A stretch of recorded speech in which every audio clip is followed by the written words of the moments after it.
Assalamualaikum dan salam sejahtera tuan-tuan dan puan-puan. Selamat berjumpa kembali di modul Mesyuarat Agung Tahunan.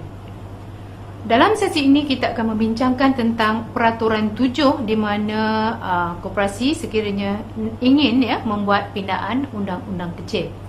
Dalam peraturan 7 kurungan 1 sesuatu koperasi boleh selepas pendaftarannya meminda undang-undang kecil mereka mengikut cara yang berikut. Tiap-tiap pindaan hendaklah dibuat mengikut sesuatu ketetapan yang diluluskan oleh undi majoriti di Mesyuarat Agung Koperasi.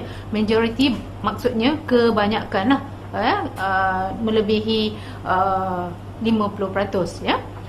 Dan kemudian sesuatu notis yang tidak kurang daripada 15 hari sebelum mesyuarat agung itu hendaklah diberikan kepada anggota atau perwakilannya.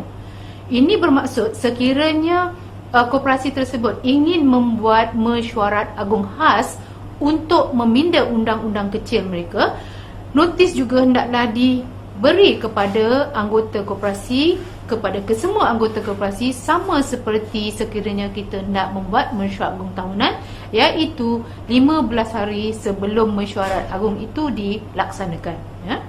Kemudian tidak kurang daripada 2/3 daripada jumlah keseluruhan anggota ataupun perwakilan koperasi atau kedua-duanya sekali mengikut mana-mana yang berkenaan hendaklah hadir di mesyuarat agung tersebut. Ini untuk perwakilan. Peraturan 7 kurungan 2 pula mengatakan bahawa walau apa pun sub peraturan kurungan 1 tadi, Suruhanjaya boleh melalui arahan bertulis mengisytiharkan bahawa ini kuasa-kuasa yang ada dengan SKM mereka boleh mengisytiharkan bahawa dalam hal sesuatu koperasi asas yang mesyuarat agung dihadiri oleh anggota individu, koram bagi pindaan undang-undang kecil hendaklah sebagaimana yang dinyatakan dalam jadual kedua. Jadual kedua ini kita akan bincangkan sebentar lagi, mengikut mana-mana yang kurang. Maknanya sama ada peratusan ataupun jumlah anggota, kita ikut yang mana kurang. Dan B, dalam hal sesuatu koperasi yang mesyuarat agungnya dihadiri oleh perwakilan, koram bagi mesyuarat untuk membincangkan pindaan undang-undang kecil adalah 1/3 daripada keseluruhan perwakilan koperasi itu atau 500 perwakilan mengikut mana-mana yang kurang yang hadir di mesyuarat agung itu. Okey, ini merupakan jadual kedua yang saya sebutkan tadi, di mana koram untuk membincangkan tentang pindaan undang-undang kecil koperasi. Sekiranya koperasi tuan-tuan dan puan mempunyai anggota 1,000 orang dan kurang, koram untuk mesyuarat agung khas ataupun mesyuarat membincangkan pindaan undang-undang kecil koperasi ini hendaklah 1/3 daripada jumlah keanggotaan atau 150 orang yang mana kurang. Sekiranya koperasi tuan-tuan dianggotai oleh 1,001 orang hingga 3,000 orang, koram tersebut adalah 1/4 atau 300 orang yang mana kurang. Ini kita perlu ingat tuan-tuan dan puan-puan, ini merupakan koram bagi membincangkan ataupun meluluskan pindaan undang-undang kecil koperasi. Dan bagi anggota koperasi yang anggotanya seramai 3,001 hingga 6,000 orang, koram untuk membincangkan pindaan undang-undang kecil adalah 1/6 ataupun 500 orang. Dan akhir sekali, sekiranya koperasi kita dianggotai oleh 6,001 orang ke atas, koram tersebut adalah 1/8 ataupun 800 orang.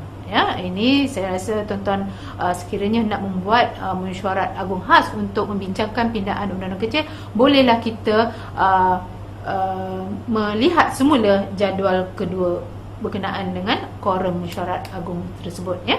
Okey. Seterusnya kita akan membincangkan tentang pengerusi mesyuarat agung, ya, di mana salah satu daripada syarat sah mesyuarat agung adalah dengan adanya pengerusi, ya. Dalam fasal 33(1) dan (2) Undang-Undang Kecil Koperasi masing-masing, ya, mesyuarat hendaklah memilih mana-mana anggota yang hadir untuk mempengerusikan mesyuarat, ya. Ini tuan-tuan dan puan-puan, syaratnya koperasi hendaklah adakan pengerusi untuk mempengerusikan mesyuarat agung dan boleh memilih mana-mana orang di kalangan anggota yang hadir, ya. Ini tak semestinya pengerusi koperasi menjadi pengerusi mesyuarat agung, ya. Kita boleh lantik di kalangan anggota kita untuk mempengerusikan mesyuarat agung khas untuk hari tersebut, ya.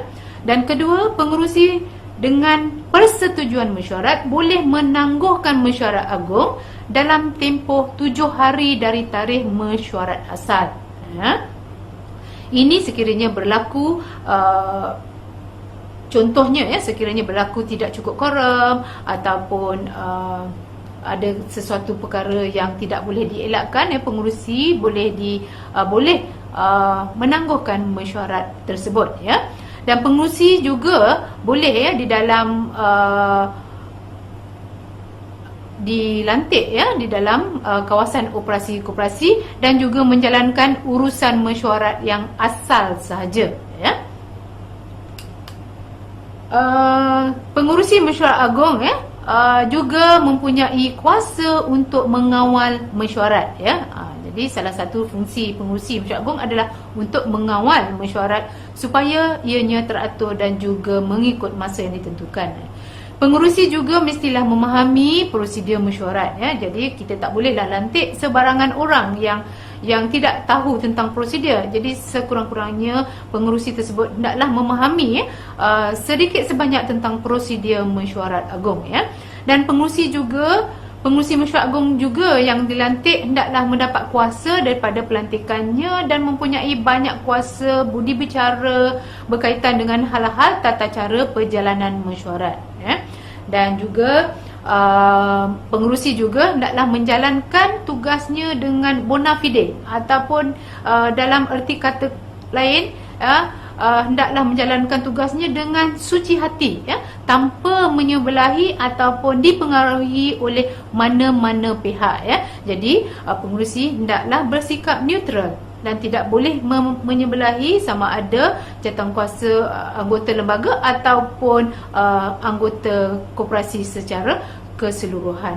Jadi tuan-tuan dan puan-puan, kita berhenti setakat ini dan kita berehat sebentar sehingga kita bertemu kembali di dalam topik undi mesyuarat agung tahunan dan juga mesyuarat agung khas. Sekian.